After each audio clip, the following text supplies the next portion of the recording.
Thank you.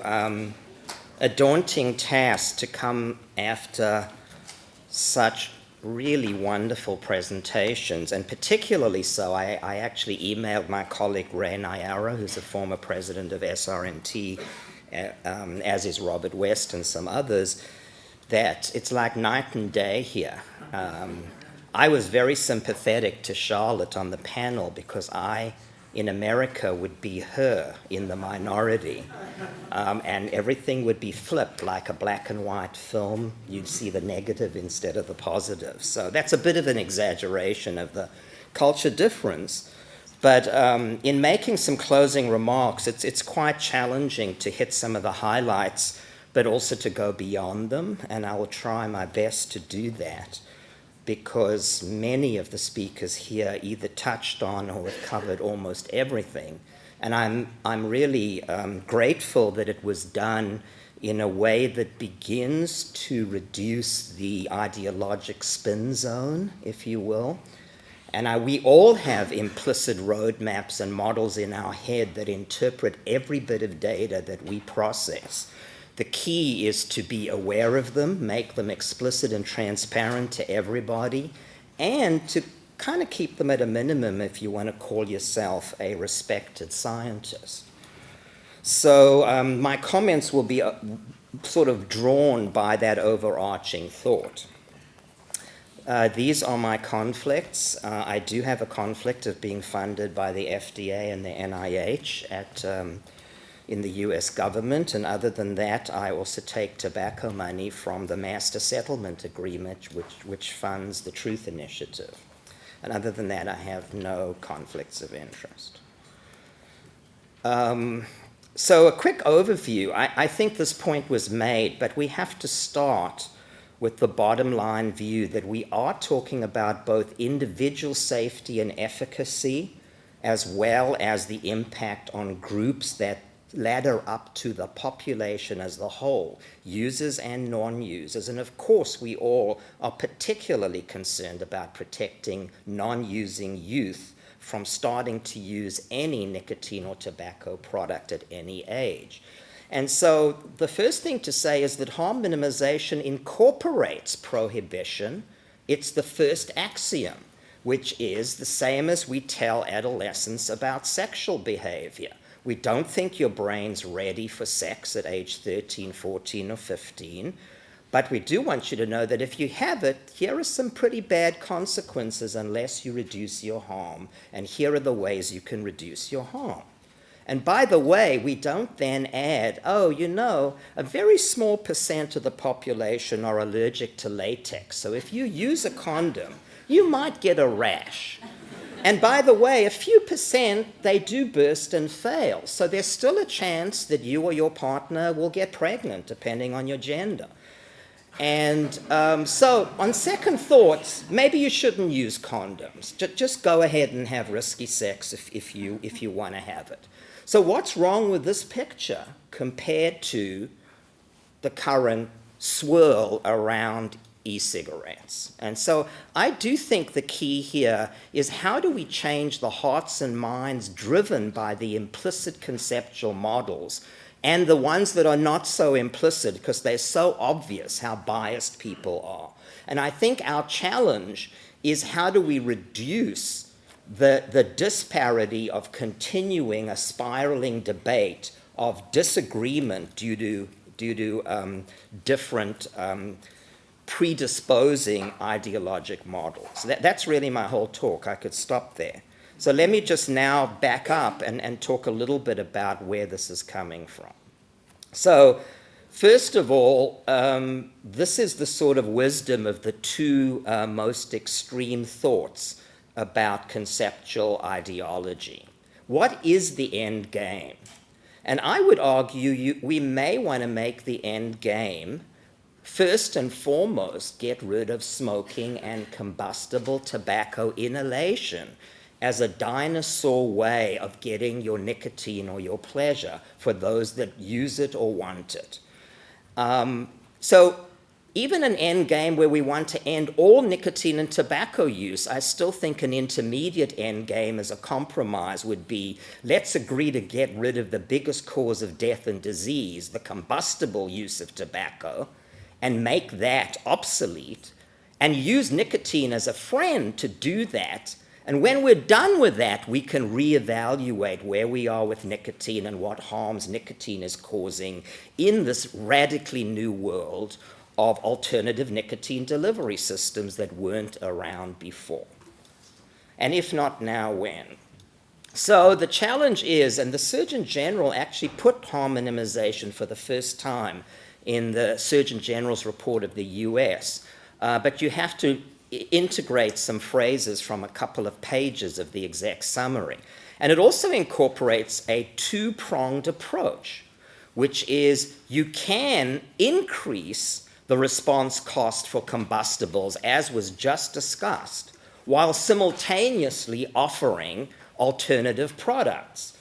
Maybe the salespeople that use this as a bait and switch strategy, can be somewhat questioned when you're buying a second-hand car, but this is a really amazing opportunity to do both at the same time, and therefore get out of the, what are we doing, taking people's Kodachrome nicotine away from them. And the other thing is, I want to make this point very, very strongly. We've danced around this precautionary principle. And I'm going to say that when we already know we have a substantially less harmful product to offer people, 50% of whom will die of their current smoking behavior, it is actually a violation of the precautionary principle to withhold that information or those tools when half the people are dying. Because the principle is inverted. The principle is inverted when you're trying to get rid of something that kills half the people, as opposed to introducing a new drug where side effects may have effects on non-users of that drug. So it's a different, complete conceptual model. And we need to get transformations like that to change the worldview from what I call the earth is flat, and even worse, from Ptolemaic view that you are the center of the universe and you know how it works, to Copernicus. And how do we radically, bravely move the world to the earth is round and you need different navigation instruments? So I'm going to just talk now very briefly about some examples and what I call an ideology-free zone of scientific tools to evaluate population impact. So I'm going to introduce what's published very quickly, a Markov model, and argue that all the trajectories of uptake, use, and desistance into and out of lethal tobacco smoking are of interest, and you can't look at any one of them and ignore the others. In effect, that's like the blind man and the elephant, and several people are looking at the back end of the elephant and going, oh my God, this is a catastrophe, when they're not looking at the whole elephant. So that model is published, and this is the mathematical form of it. You can also think of it as a compass, north, south, east, and west. True north is no use, particularly among young people. True south is complete quitting of everything. East, where the sun rises, is low harm alternatives. And west, where the sun sets and you get darkness, is deadly cigarettes. And you can actually expand this model for poly-use, patterns of use, and even put in quantifications for transitional probabilities and state changes over time, including harmful exposure by different patterns of use, uptake, dual use, where the population is changing. So this is how it looks in a sort of cartoon version. We want to keep all kids, sticky in this feedback loop over time, whether it's a 6-month interval or a 1-year interval in this discrete Markov model. You want to just keep them staying never smokers and never trying anything. But of course, some kids, no matter what we do, will progress. So your first opportunity for saving lives is you want them to move to the east to e-cigarette experimental use rather than to the west, lethal cigarette use. And we should educate and tell the truth to that effect. What is dual use? I agree with someone who said, dual use is a transition. You can't get around it, under it, or over it. If you want to go from east to west, you've got to go through the middle. You can do it very quickly, like switching in one day, but at some point you're in a transition. It may take you 5 years of dual use before you reduce to quit, but there's increasing evidence that who are we to tell a smoker who's been addicted for 40 years how long he wants to wean his brain off lethal nicotine and get used to a less harmful product. It's like going from whole milk to skim milk. Some people do it in a few days and it's fine. Others take 6 months, and others say, I still miss my whole milk, but I'm more comfortable. So we've got to be very careful that even high dual use, we have no idea what its harm or benefit or undermining is until we do longitudinal studies of the complete flow, either from left to right or from right to left, or being stuck in dual use for so long that it proportionally does undermine the displacement of kids not starting and the acceleration of adults quitting. And as I think Peter Hajek said at the last conference, keep your eye on smoking prevalence. That's all you need to look at. What is the regular smoking prevalence of youth and of adults, and the total prevalence?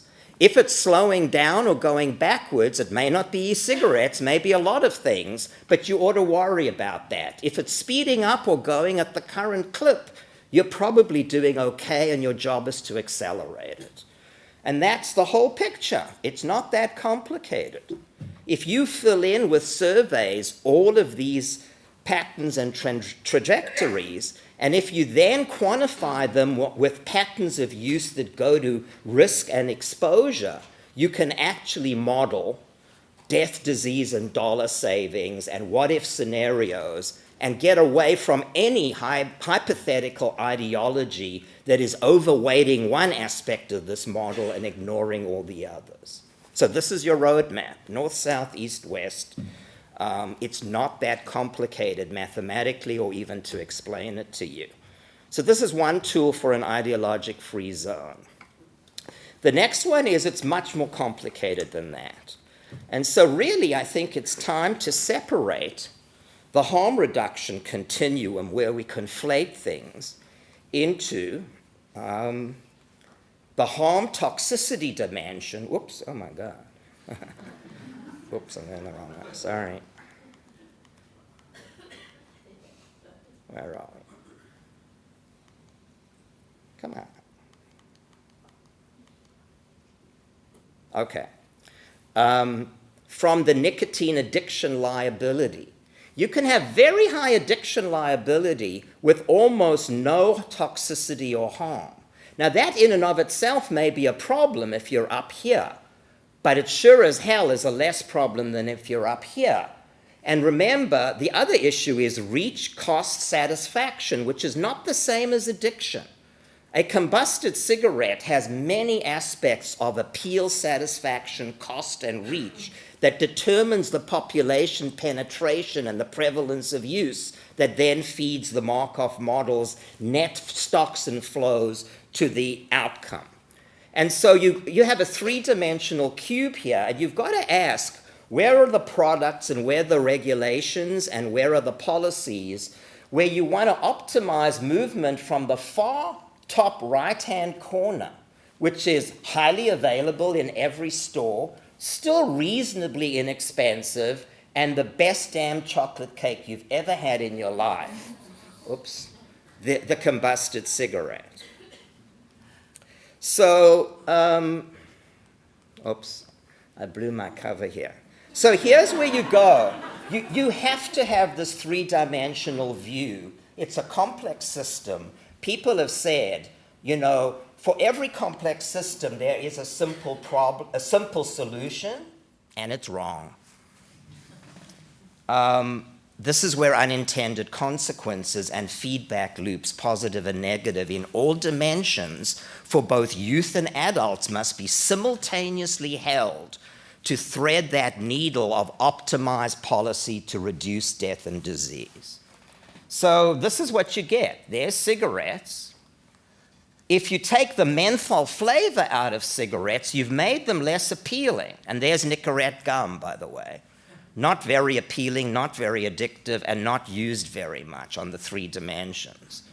So this is very helpful. So here, if you banned menthol, and in America, 37% of people use menthol, including roughly 60% of kids starting with menthol. So if we care about flavors, menthol combustion is the real enemy here, not other flavors, although you could say let's get rid of all flavors in all products and have a level playing field. Certainly doesn't make any sense to ban all flavors in e-cigarettes and leave menthol cigarettes. That's going in the wrong direction for harm minimization. So you see how useful this can be.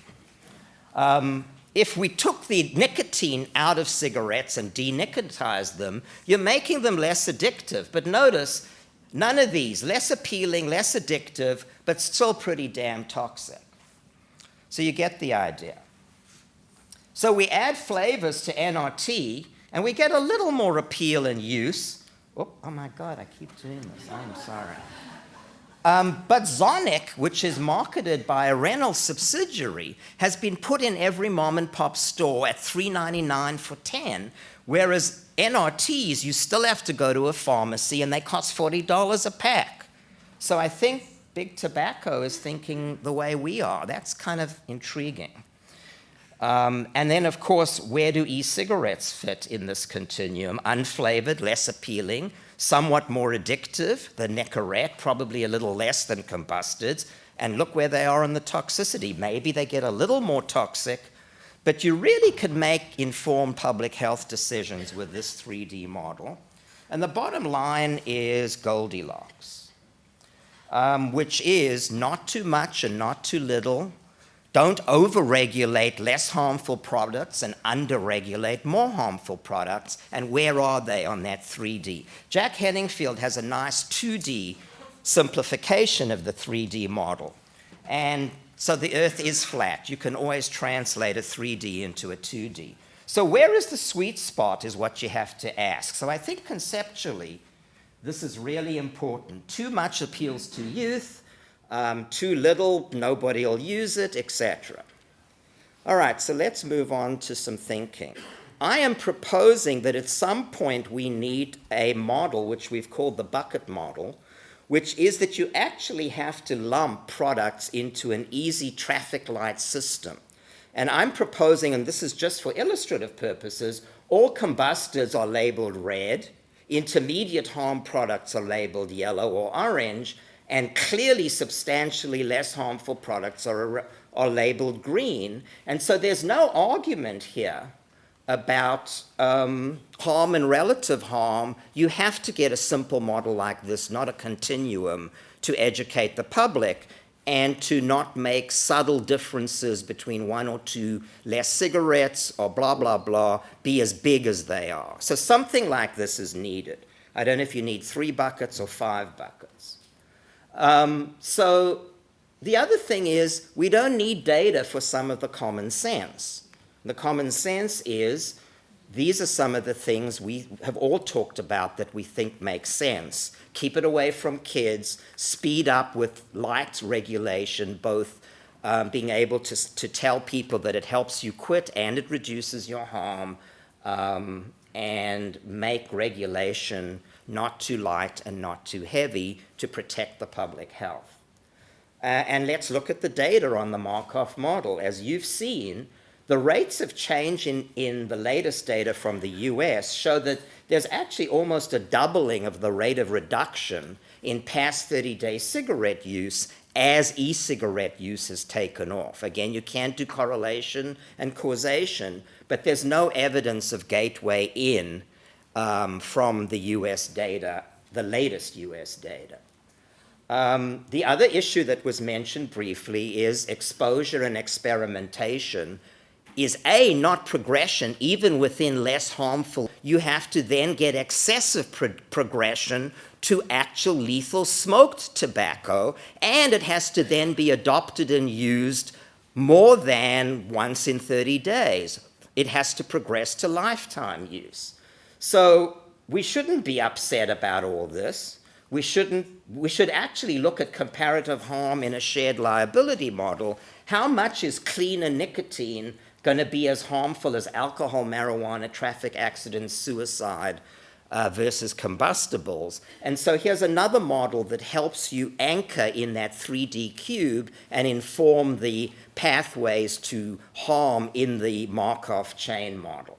So population harm for kids, if and only if it's a direct causal result of e-cigarettes leading to lifetime combusted cigarette use. And we do need to be vigilant and watch for that. And we need to do surveys that can feed the model to show if we're flowing more from left to right or right to left in kids that start experimenting. And then we can implement education and policy to do corrections on the fly as well, if we're collecting the kind of data that Robert West and others do every month or every 6 months. And this can be done with longitudinal data, and I would argue it must be done with longitudinal data to inform that model.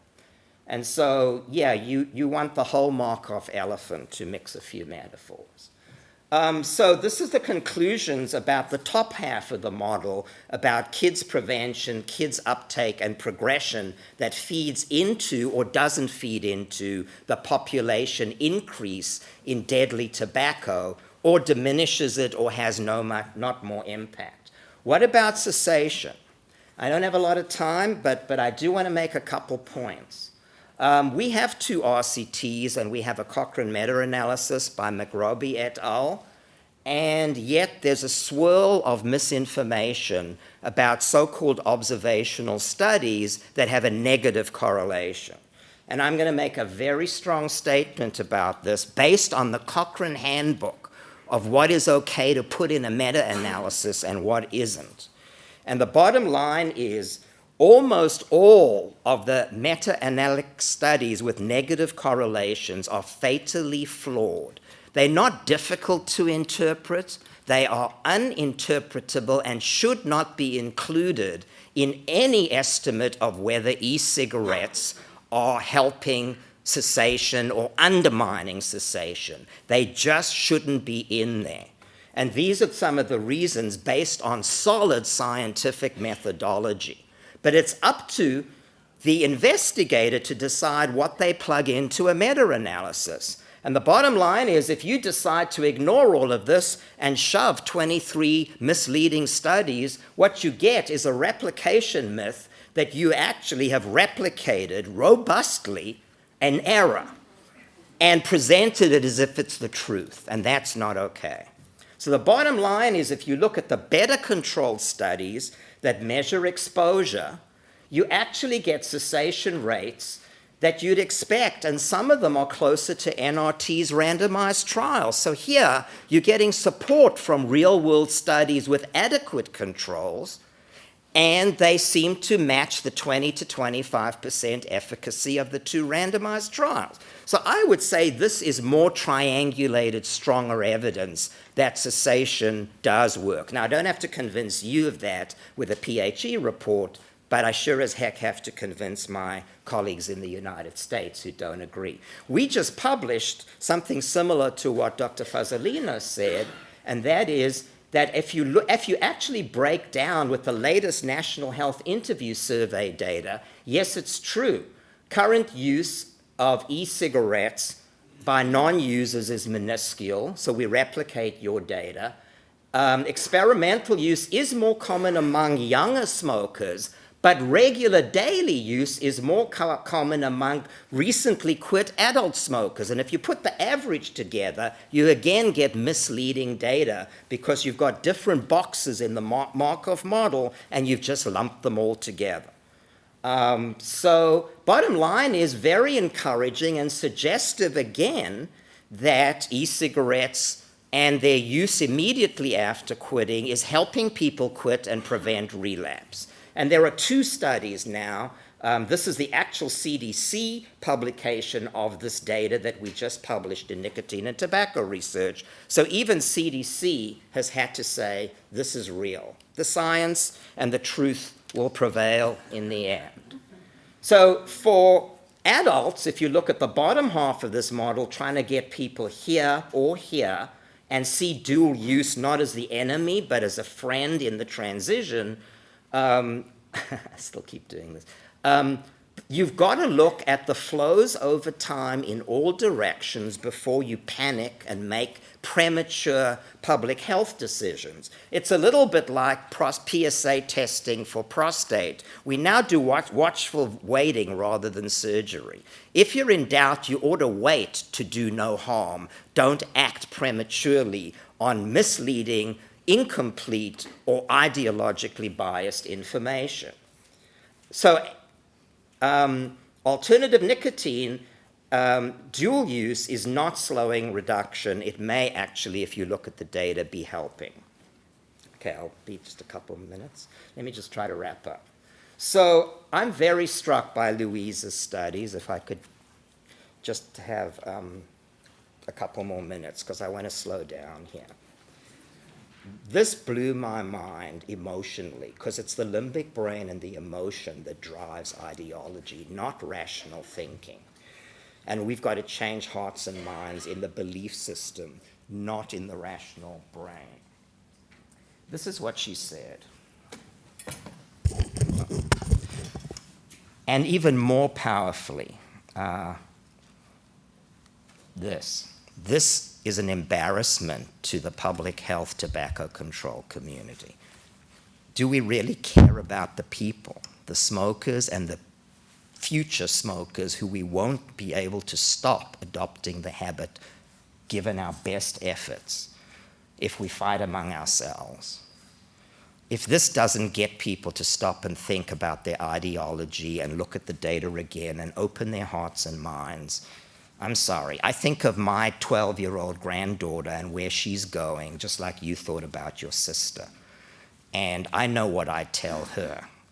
And the advice I would give her is like condoms. I hope you don't use any of this stuff, alcohol, marijuana, tobacco. But if you do, you need to know the facts. And here are some ways to protect yourself, because I'm pretty sure you'll probably try some of it. You're an adolescent and your brain is wired to do risk-taking, which is the shared liability model. The gateway model is absolutely unprovable and should be dropped as a word and as something to try and look for whether there is a gateway. There is no gateway except perhaps to heaven or hell. So, I love Francis Bacon. I'm in the Royal Society. Francis Bacon, we haven't listened to. 400 years ago, human understanding is no dry light, but receives infusion from the emotion and the affect. We're talking about smokers. We've written about this in a recent report. And I love Marraware's comment at the Warsaw. It's the people, it's the people, it's the people that we should be worried about. It's not about us, who will be remembered, who will be forgotten, who will be right, and who will be wrong. So the appeal to think about for all of us going forward is ideology cuts both ways. If we overblow our ideology and the enemy overblows theirs, we aren't helping either of us. So we need to step back and be more constructive about finding the shared pathway. What antagonizes people and what helps draw them together, not apart. And I think we can say that some of us occasionally get a little too emotional and overdo the data and leads to the reactance on the other side. We can at least control our own behavior in that process while never backing off of the truth and asserting it at the loudest level. But we need science to inform this. The opportunity is now. And my last slide. My suggestion is, obviously, we want to change the whole market. It's a complex system.